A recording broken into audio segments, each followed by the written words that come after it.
Hello అండి, అందరికీ నమస్తే. మీకు ఈ వీడియో నచ్చినట్లయితే లైక్ చేయండి, షేర్ చేయండి, అలాగే ఛానల్ని సబ్స్క్రైబ్ చేసుకోండి. కనక మహాలక్ష్మి ఫ్రెండ్ రాజీ ఇక విహారికి ఫోన్ చేసి, విహారి గారు మా పెదనాన్నకి బ్రెయిన్లో క్లాట్ ఉందంటండి, 10-15 రోజుల్లో ఆపరేషన్ చేయకపోతే ఆయన బతకడు అంటున్నారు.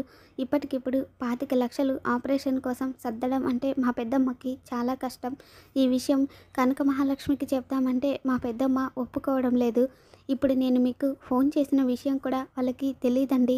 ఇలా ఫోన్ చేసి చెప్పడం తప్పో ఒప్పో నాకు తెలియదు. తప్పైతే క్షమించండి. ఇప్పుడు మా పెద్దమ్మని ఆదుకునే వాళ్ళు ఎవరైనా ఉన్నారు అంటే అది మీరేనండి అని చెప్పేసి ఇక రాజీ ఉంటానండి అంటూ ఫోన్ పెట్టేస్తుంది. తర్వాతేమో విహారీ అయితే అంటే ఆదికేశవులు గారికి ఆపరేషన్ చేయాలి అన్న విషయం హాస్పిటల్లో ఉన్నప్పుడే కనక మహాలక్ష్మికి తెలుసు. మరి నాకెందుకు ఒక్క మాట కూడా చెప్పలేదు అని చెప్పేసి లక్ష్మి రూమ్ దగ్గరికి వెళ్తాడు విహారీ. తర్వాతేమో అంబిక చూసి విహారీ లక్ష్మి రూమ్ దగ్గర ఏం చేస్తున్నాడు అని చెప్పేసి అక్కడే నిల్చొని గమనిస్తూ ఉంటుంది.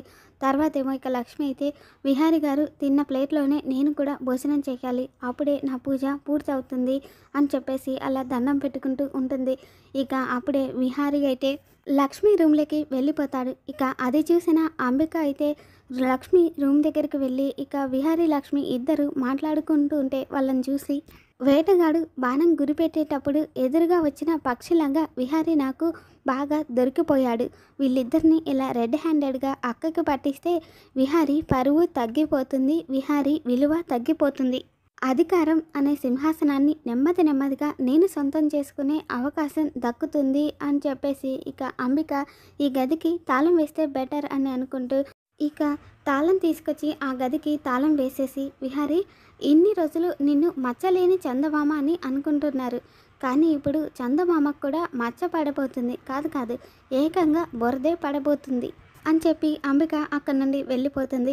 తర్వాతేమో ఇక లక్ష్మి అయితే విహారీ గారు మీరెందుకు ఇక్కడికి వచ్చారు అని చెప్పేసి అలా అడుగుతూ ఉంటే ఏం లేదు లక్ష్మి, నీకు థ్యాంక్స్ చెప్పాలని వచ్చాను అని చెప్పి విహారీ చెప్పగానే ఇక లక్ష్మి అయితే ఎందుకు అని అడుగుతుంది. కన్స్ట్రక్షన్ సైట్ దగ్గర నువ్వు నా ప్రాణాలని కాపాడావు, హాస్పిటల్లో నాకు రక్తదానం చేశావు, అందుకే థ్యాంక్స్ చెప్పాలని వచ్చాను అని చెప్పి విహారీ అలా థ్యాంక్స్ చెప్పగానే ఈ మాత్రం దానికే థ్యాంక్స్ ఎందుకు విహారీ గారు అని చెప్పి లక్ష్మి అంటూ ఉంటుంది. లక్ష్మి నాకు ఒక డౌట్ ఉంది, నేను అడగనా? నువ్వు నాకు ఇంత సహాయం చేసావు కదా, మరి నా దగ్గర సహాయం తీసుకోవాలి అని చెప్పి నీకెందుకు అనిపించలేదు అని చెప్పేసి విహారీ అలా చెప్పగానే మీ దగ్గర సహాయం తీసుకోవాలా ఏముంటుందండి అని చెప్పేసి కనక మహాలక్ష్మి అంటుంది. ఏం లేదా, నిజంగా ఆలోచించు, ఏం లేదా అని చెప్పేసి అలా విహారీ అడుగుతూ ఉంటే నాకు ఈ ఇంట్లో ఉండడానికి ఆశ్రయం ఇచ్చారు, ఇంకేముంది విహారీ గారు అని చెప్పేసి అలా కనక మహాలక్ష్మి అంటూ ఉంటే అవునా, 10-15 రోజుల్లో మీ నాన్నగారికి ఆపరేషన్ చేయాలి, దానికి 25 లక్షలు కావాలి, కనీసం దాని గురించైనా నన్ను సహాయం అడగాలి అని నీకు అనిపించలేదా?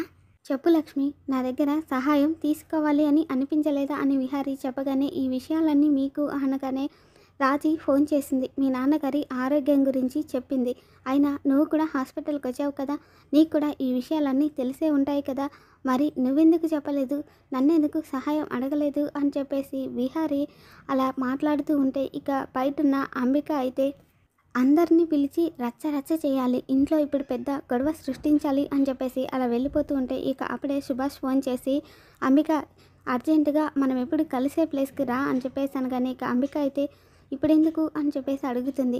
అదిరిపోయే ఆఫర్ ఉంది, ఇలాంటి ఆఫర్ మళ్ళీ మన జీవితంలో రాదు. నువ్వు విహారీని జీవితంలో ఓడించడానికి, విహారీని తన ప్లేస్లో నుంచి కిందికి దించేయడానికి ఒక వండర్ఫుల్ ఛాన్స్, అదంతా ఫోన్లో చెప్పేది కాదు, నువ్వు అర్జెంటుగా వచ్చేయి అంబిక అని చెప్పేసి ఇక సుభాష్ అయితే ఫోన్ పెట్టేస్తాడు. తర్వాతేమో అంబిక ఫోన్ పెట్టేశాడు. ఇప్పుడు ఏం చేయాలి, విహారీని పవర్ దించేసే ఛాన్స్ అంటున్నాడు. ఇక్కడేమో విహారీని రెడ్ హ్యాండెడ్గా పట్టించే ఛాన్స్ నా కోసం వెయిట్ చేస్తున్నాయి, ఇప్పుడు నేను ఎటు వెళ్ళాలి? సుభాష్ అంత గట్టిగా చెప్తున్నాడు అంటే అదేదో మంచి ఆఫరే అయి ఉంటుంది, తర్వాత చూద్దాం అని చెప్పేసి ఇక అంబిక సుభాష్ని కలవడానికి వెళ్తుంది. ఇక విహారీ అయితే మీ నాన్నగారికి ఒంట్లో బాగాలేదని తెలుసు, 10-15 రోజుల్లో ఆపరేషన్ చేయాలి అని తెలుసు, నన్ను అడిగితే సాయం చేస్తానని కూడా తెలుసు, అయినా నోరు తెరిచి నన్ను ఒక్క మాట కూడా ఎందుకు అడగలేదు అని చెప్పేసి విహారీ అలా అడుగుతూ ఉంటే ఇంకెలా చెప్పను విహారీ గారు, జీవితాంతం తీర్చుకోలేనంత రుణపడిపోయాను నేను మీకు, ప్రపంచంలో ఏ మనిషి చేయలేనంత సాయం చేశారు మీరు నాకు. మీకు ఇష్టం లేకపోయినా నా మెడలో తాళి కట్టి నా తండ్రి ప్రాణాన్ని కాపాడారు. ఇంత గొప్ప సాయం చేసిన మిమ్మల్ని మళ్ళీ మళ్ళీ సాయం ఎలా అడుగుతాను అని చెప్పి కనక మహాలక్ష్మి అలా చెప్పగానే ఇక అప్పుడే విహారీ అయితే, కనక మహాలక్ష్మి, నువ్వు ఆలోచించే విధానం ఎంతవరకు కరెక్టో నాకు తెలీదు. కానీ ఇంత తక్కువ టైంలో అంత ఎక్కువ డబ్బులు నువ్వెక్కడి నుండి తీసుకురాగలవు? మీ నాన్నగారికి ఎలా ఆపరేషన్ చేయించగలవు? అందుకే నువ్వు సహాయం అడగకపోయినా నేను నీకు సాయం చేయాలి అనుకుంటున్నాను. రేపు మార్నింగ్ అంతా డబ్బులు అరేంజ్ చేస్తాను, సరేనా అని చెప్పేసి విహారీ అలా చెప్పగానే, వద్దు విహారీ గారు, మీ దగ్గర నుంచి నేను ఇంకా సాయం తీసుకోలేను అని చెప్పేసి కనక మహాలక్ష్మి అంటుంది. ఇదేం పెద్ద సాయం కాదు కనక మహాలక్ష్మి, సాటి మనిషి నుంచి సాయం తీసుకోవడం అంతే అని చెప్పేసి విహారీ చెప్పగానే, నేను మా బంధువుల్లో అడిగాను, వాళ్ళు ఎలాగైనా మనీ అడ్జస్ట్ చేస్తామన్నారు అని చెప్పేసి కనక మహాలక్ష్మి చెప్పగానే, అంత మనీ ఇచ్చేవాళ్ళు మీ బంధువుల్లో ఉన్నారా అని చెప్పేసి విహారీ అడుగుతారు. అంత మంచి బంధువులు లేకపోయినా ఏదో ఒక విధంగా అడ్జస్ట్ చేసేవాళ్ళు ఉన్నారు. ప్లీజ్ విహారీ గారు, దయచేసి నా మాట వినండి. దయచేసి నా ఆత్మాభిమానం గురించి కూడా మీరు ఆలోచించండి. మళ్ళీ మీ దగ్గర సాయం తీసుకోలేను. నా ప్రయత్నం నేను చేస్తున్నాను. మా నాన్నకు ఆపరేషన్ ఏదో ఒక విధంగా నేను చేయించుకుంటాను. దయచేసి ఈ విషయంలో మీరు నన్ను ఇబ్బంది పెట్టకండి అని చెప్పేసి కనక మహాలక్ష్మి అంటుంది. సరే కనక మహాలక్ష్మి, ఒప్పుకుంటాను. కానీ నీకు డబ్బులు అడ్జస్ట్ అవ్వకపోతే నన్ను అడగటం మాత్రం మర్చిపోకు. సరే నేను వెళ్తాను అని చెప్పేసి విహారీ అలా వెళ్ళి డోర్ తీస్తూ ఉంటే, ఇక డోరు రాదు. ఇక దాంతో కనక మహాలక్ష్మి అయితే, ఏమైంది విహారీ గారు అనగానే, డోరు రావడం లేదు కనక మహాలక్ష్మి అంటాడు. ఇక అప్పుడే కనక మహాలక్ష్మి కూడా, నేను చూస్తాను ఉండండి అని చెప్పేసి డోర్ ఓపెన్ చేయడానికి ట్రై చేస్తూ ఉంటుంది. తర్వాత ఏమో ఇద్దరు ప్రయత్నించి అలా ఎంతకు డోర్ ఓపెన్ అవ్వకపోవడంతో, బయట నుంచి ఎవరైనా లాక్ చేసి ఉంటారా అని చెప్పాను. కానీ ఏంటి బయట నుండి లాక్? మన ఇద్దరిని రూమ్లో పెట్టి లాక్ చేయాల్సిన అవసరం ఎవరికి ఉంటుంది అని చెప్పేసి కనక మహాలక్ష్మి అంటూ ఉంటే, ఆ విషయం నాకెలా తెలుస్తుంది? ఖచ్చితంగా ఎవరో బయట నుంచి లాక్ చేశారని అనిపిస్తుంది. ఉండు, నేను పండుగకు ఫోన్ చేస్తాను అని చెప్పేసి ఇక విహారీ పండుగకి ఫోన్ చేయాలని ఫోన్ చూస్తుంటే ఫోన్ ఉండకపోవడంతో, నా ఫోను నా రూమ్లోనే మర్చిపోయాను, నీ ఫోన్ ఇవ్వు కనక మహాలక్ష్మి అని చెప్పేసి కనక మహాలక్ష్మి ఫోన్ అడుగుతాడు విహారీ. ఇక దాంతో కనక మహాలక్ష్మి అయితే తన ఫోన్ కోసం రూమ్ మొత్తం వెతికి, విహారీ గారు, నా ఫోను కిచెన్లో ఛార్జింగ్ పెట్టి మర్చిపోయాను, ఇప్పుడు ఏం చేయాలి? ఒకే రూమ్లో ఒక ఆడ మగ కూర్చుంటేనే విచ్చలవిడిగా తప్పుగా మాట్లాడుకుంటారు. అలాంటిది మన ఇద్దరం లోపలుండి డోర్ లాక్ అయిపోయి ఉంటే ఇంకెన్ని మాటలు అంటారు? ఒక్కసారి ఆలోచించండి. ఇంకెన్ని నిందలు వేస్తారో ఒక్కసారి ఆలోచించండి అని చెప్పేసి కనక మహాలక్ష్మి అలా కంగారు పడిపోతూ ఉంటే, కనక మహాలక్ష్మి ప్లీజ్ నువ్వు కొంచెం కూల్గా ఉండు. ముందు మనం ఏం చేయాలో ఆలోచిద్దాం. కంగారు పడుతూ కూర్చుంటే మన కళ్ళ ముందు సమస్య కనపడుతుంది, దానికి పరిష్కారం ఆలోచించలేము. ముందు నువ్వు కూల్గా ఉండు అని చెప్పేసి విహారీ కనక మహాలక్ష్మిని కూల్గా ఉండమని చెప్పేస్తూ ఉంటాడు. తర్వాత ఏమో ఇక అంబిక అయితే సుభాష్ని కలవడానికి వస్తుంది. కాబట్టి సుభాష్ అయితే, అంబిక వచ్చావా, నీకోసమే వెయిట్ చేస్తున్నాను అనగానే, విషయం ఏంటో చెప్పు అంటే, చెప్తానులే ముందు రా అని చెప్పేసి ఇక సుభాష్ అయితే, అంబిక వీళ్ళు అని చెప్పేసి పరిచయం చేయబోతుంటే, అయినా వీళ్ళు నాకు తెలుసు అని చెప్పేసి ఇక అంబిక, సర్ప్రైజ్ ఉంది, ఏంటో అర్జెంటుగా రా అని చెప్పావు, ఏంటి ఆ సర్ప్రైజ్ అని చెప్పేసి అలా అంబిక అడగగానే, వీళ్ళిద్దరూ మనకి కొన్ని వరాలు కురిపిస్తామని అంటున్నారు, అది కూడా ఒక చిన్న పని చేసి పెడితే అని చెప్పి సుభాష్ చెప్పగానే, వరాలు ఎవరు ఫ్రీగా కురిపించరు సుభాష్, ఆ వరం వెనుక ఏదైనా ప్రాబ్లం అయినా ఉంటుంది, ఒక పని అయినా ఉంటుంది, రెండింటిలో వీళ్ళు దేనికోసం వరాలు ఇస్తున్నారు అని చెప్పేసి అంబిక అలా అడగగానే, యువర్ సో షార్ప్ అంబిక, త్వరలోనే ది గోల్డ్ స్టోన్ ప్రాజెక్ట్కి టెండర్లకి ఇన్వైట్ చేస్తున్నారు.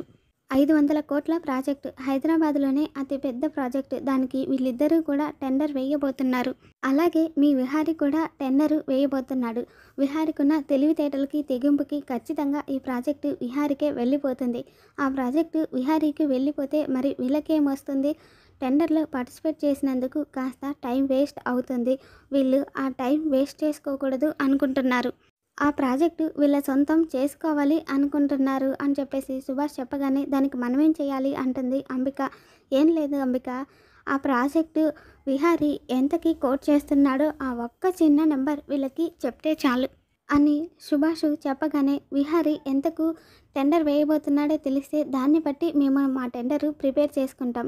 ఎలాగో మీ కంపెనీ ప్రాజెక్టు మాకు ఇప్పించలేకపోయారు, విహారీ ఎంతకు టెండర్ వేస్తున్నాడో మీరు కనుక్కొని మాకు చెప్పగలిగితే మీకు 50 కోట్ల కమిషన్ ఇస్తాము. అలాగే దుబాయ్‌లో ఒక ఫ్లాట్ కూడా మీకు రాసిస్తాం అని చెప్పేసి ఇక ఆ బిజినెస్ మీటింగ్‌కి వచ్చిన వాళ్ళిద్దరూ అలా వరాలు ఇస్తూ ఉంటే ఇక సుభాష్ అయితే చూసావా అంబిక ఎన్ని వరాలు ఇస్తున్నారో ఒక చిన్న నెంబర్‌కి ఏమంటావు అని చెప్పి సుభాష్ చెప్పగానే ఇక అప్పుడే అంబిక అయితే ఆలోచిస్తూ ఉంటుంది. దాంతో సుభాష్ అంబిక మనం చేసే ఒక చిన్న పనికి ఇంత పెద్ద డీల్ కుదురుతుంది అంటేనే ఆలోచించుకో మనము ఎంత లక్కీయో. ఏంటి అంబిక ఓకే చెప్పడానికి ఎందుకు అంతలా ఆలోచిస్తున్నావో నాకైతే అర్థం కావట్లేదు అని చెప్పి సుభాష్ చెప్పగానే ఇంత మంచి డీల్కి నేనెందుకు ఓకే చెప్పను సుభాష్. కాకపోతే వీళ్ళు ఇచ్చే 50 కోట్ల కోసమో లేక దుబాయ్లో రాసిచ్చే ఆ ఫ్లాట్ కోసమో కాదు. విహారీ వ్యాపార రంగంలో ఓడిపోతున్నాడు అనే ముద్ర విహారీకి పడాలి. ఈ వ్యాపార రంగానికి తను సరిపోడు అనే అపవాద తన మీద పడాలి. విహారీ తన కంపెనీలని సమర్థవంతంగా నడపలేడు అనే నింద విహారీ మీద పడాలి. కారణం ఏదైతే ఏముంది డీల్ అయితే కుదిరింది కదా పార్థసారథి గారు, గోవిందులు గారు ఇక మీ పని అయిపోయింది. ఆ గోల్డెన్ స్టోన్ ప్రాజెక్టు మీకే అని సుభాష్ చెప్పగానే ఇక అందరూ అక్కడ పార్టీ చేసుకుంటూ ఉంటారు. తర్వాతేమో విహారీ, కనక మహాలక్ష్మి ఇద్దరు అలా గదిలో ఉండటంతో ఇక కనక మహాలక్ష్మి అయితే కంగారు పడిపోతూ అటు ఇటు తిరుగుతుంటే ఇక విహారీ అయితే ఏంటి కనక మహాలక్ష్మి అంతలా కంగారు పడిపోతున్నావు, కంగారు పడితే సమస్యలు తీరవు అని చెప్పాను కదా అని చెప్పేసి విహారీ చెప్పగానే ఇక కనక మహాలక్ష్మి అయితే మీకేమో అలానే ఉంటుంది విహారీ బాబు గారు. ఇంట్లో మన ఇద్దరిని ఇలా చూస్తే పెద్ద ప్రళయమే జరుగుతుంది. ఎన్ని సమస్యలు వస్తాయో మీకు తెలుసా. నేనేమో అగ్నిశిఖరం పైన కూర్చొని ఎప్పుడెప్పుడు పేలుతుందా అని చెప్పి కంగారు పడిపోతూ ఉన్నాను. మీరు మాత్రం మంచు పర్వతం మీద కూర్చున్నట్టు చల్లగా ఉన్నారు అని చెప్పేసి కనక మహాలక్ష్మి అంటూ ఉంటే ఇక విహారీ ఏమో చూడు కనక మహాలక్ష్మి నీకు అటు ఇటు తిరగడానికైనా ఓపికగా ఉందేమో, నాకైతే కూర్చోవడానికి కూడా ఓపిక లేదు, నాకు బాగా ఆకలిగా ఉంది అని చెప్పేసి విహారీ అలా చెప్పగానే ఇక కనక మహాలక్ష్మి అయితే ఇప్పుడు ఏం చేయాలి అని చెప్పేసి ఆలోచిస్తూ ఉంటుంది. మరి రాబోతున్న ఎపిసోడ్లో ఏం జరుగుతుందో మళ్ళీ మన ఛానల్లో తెలుసుకుందాం. Thanks for watching.